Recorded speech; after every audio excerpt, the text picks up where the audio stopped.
Bill O'Reilly here, Wednesday, November 27, 2019. You are listening to the O'Reilly Update. Here's what's happening today in America. Recent polls show support slipping for impeachment. President Trump declaring acts of animal cruelty a federal crime. Actor Robert DiNero compares the Trump presidency to domestic violence. A new study reveals nearly 50 million Americans are still in debt from last holiday season. Also ahead, worldwide reaction to my radio interview with President Trump. But first, the latest polls revealing many Americans are losing interest in the Democrats' ongoing impeachment inquiry. Surveys from CNN, Politico, Morning Consult have the public split down the middle on whether Congress should remove President Trump from office. That figure has held steady since October, but here's what's new. Support for impeachment from independent voters has dropped big in recent weeks. Despite the poor polling, the impeachment probe now moves to the House Judiciary Committee. Chairman Jerrold Nadler confirming his panel will take over from Adam Schiff on Wednesday, December 4th, with a series of new public hearings. Nadler calling it a, quote, new phase in the efforts to remove the president from the White House. Mr. Trump signing new legislation making acts of animal cruelty a federal felony. While all 50 states have local laws on the books, the bill would impose mandatory 7-year prison sentences on anyone intentionally killing, crushing, burning, drowning, or suffocating any animal. President calls the new law a tool in combating, quote, sadistic acts. Actor Robert DiNero launching another anti-Trump tirade, directly comparing the Trump presidency to domestic violence. As usual, Stephen Colbert allowed the slander to go unchallenged. A new study reveals nearly 50 million Americans are still in debt from last holiday season. Economists blaming peer pressure, attractive specials, and family obligations for the overspending. Every year, the average person spends between $800 and $1,000 on Christmas and Hanukkah gifts. By the way, the interest on credit card debt can climb to more than the actual purchase. In a moment, worldwide reaction to my exclusive radio interview with Donald Trump. Right back. Millions of Americans have been diagnosed with cancer or a serious illness. If you are one of them and money is a problem, you're not alone. It's simple. If you own a life insurance policy of $100,000 or more, then Life Guide Partners can evaluate your coverage for free to see if you qualify for cash now when you need it the most. Be ready to take down this number. If you own a life insurance policy of $100,000 or more and you are living with a serious illness, then Life Guide Partners can evaluate your coverage free to see if you qualify for cash now. So write this number down, 1-888-GUIDE-50. Totally free to call. Get rid of those insurance premiums. Stop paying them. Consider turning that life policy into cash. The number again, 1-888-GUIDE-50. 1-888-484-3350. 1-888-GUIDE-50. Call now. Time now for the O'Reilly Update. Message of the day, worldwide reaction to my radio interview with President Trump, which many of you can hear on this fine radio station, or go to BillO'Reilly.com. For the first time, President Trump spoke exclusively for radio. It's an old-fashioned interview, tough but fair. Almost immediately after we released some clips from the talk, there was worldwide reaction.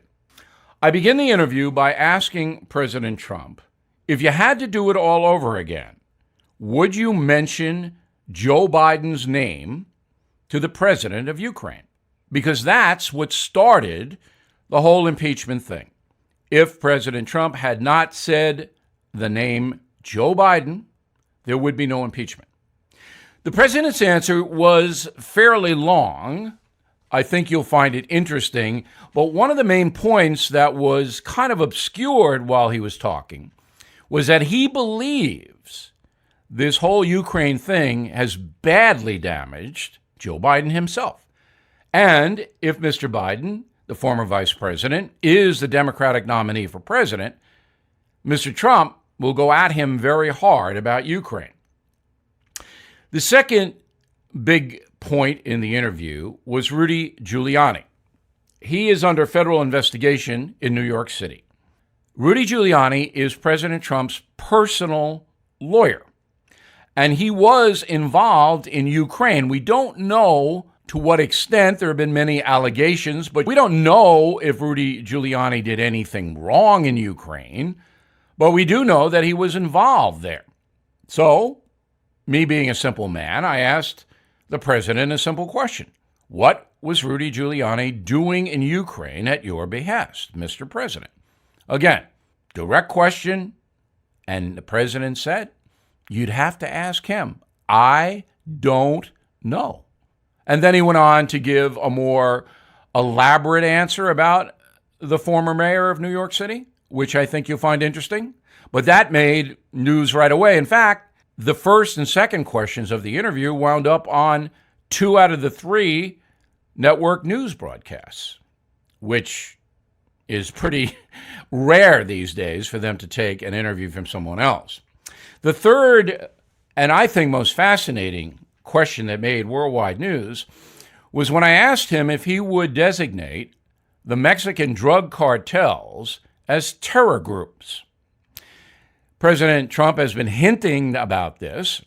If he does that, that means the USA can attack the cartels with military equipment like drones.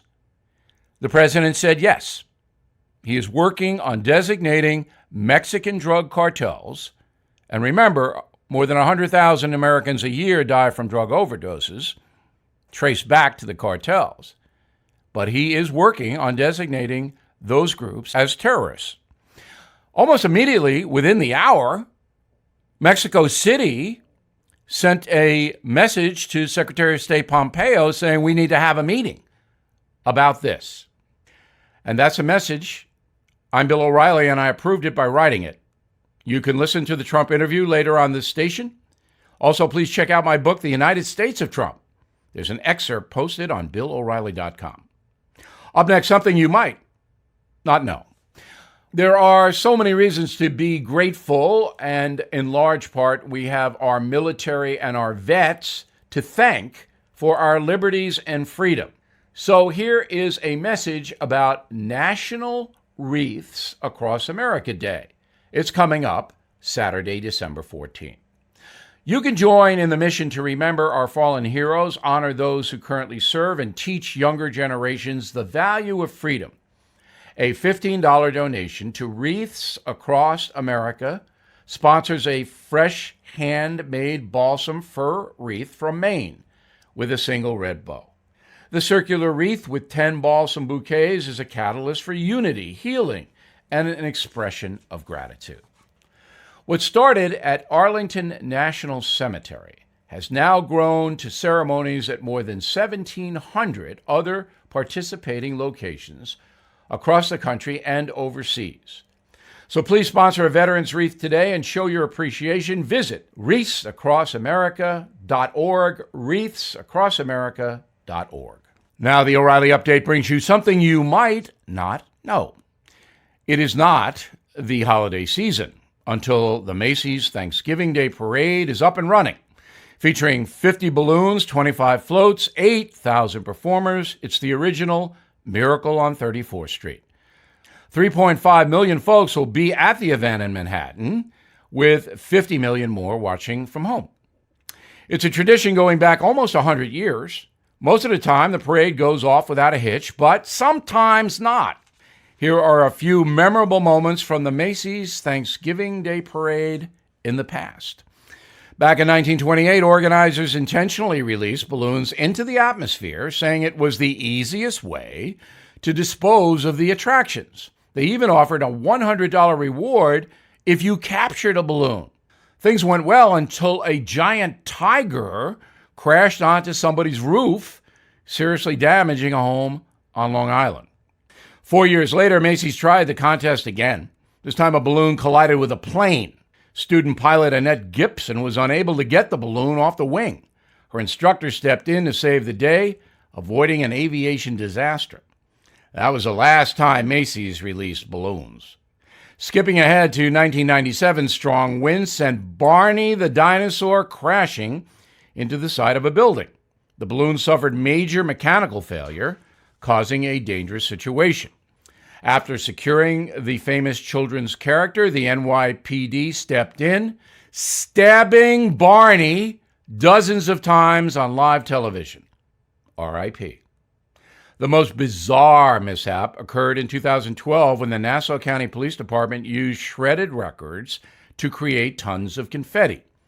The documents contained Social Security numbers, banking data, even notes on Mitt Romney's motorcade from the nearby presidential debate, all sprinkled onto the streets of Manhattan.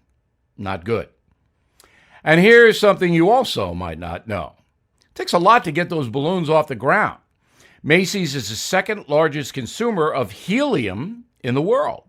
Number one, the U.S. government, most of it going to NASA.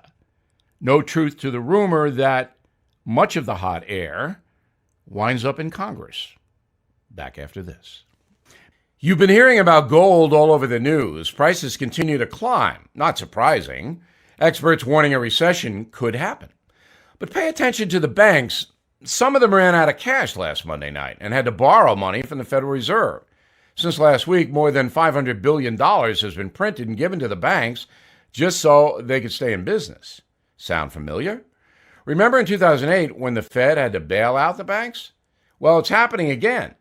Americans are looking for stability, and many are turning to gold and precious metals as a way to protect their savings and retirements.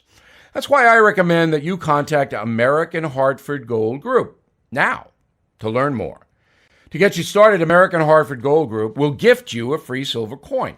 No purchase necessary. All you have to do is call them. 877-444-GOLD. That's 877-444-GOLD. So please give them a call today to claim your free coin. Available for a limited time only. 877-444-4653. Thank you for listening to the O'Reilly Update. I am Bill O'Reilly. No spin, just facts, and always looking out for you.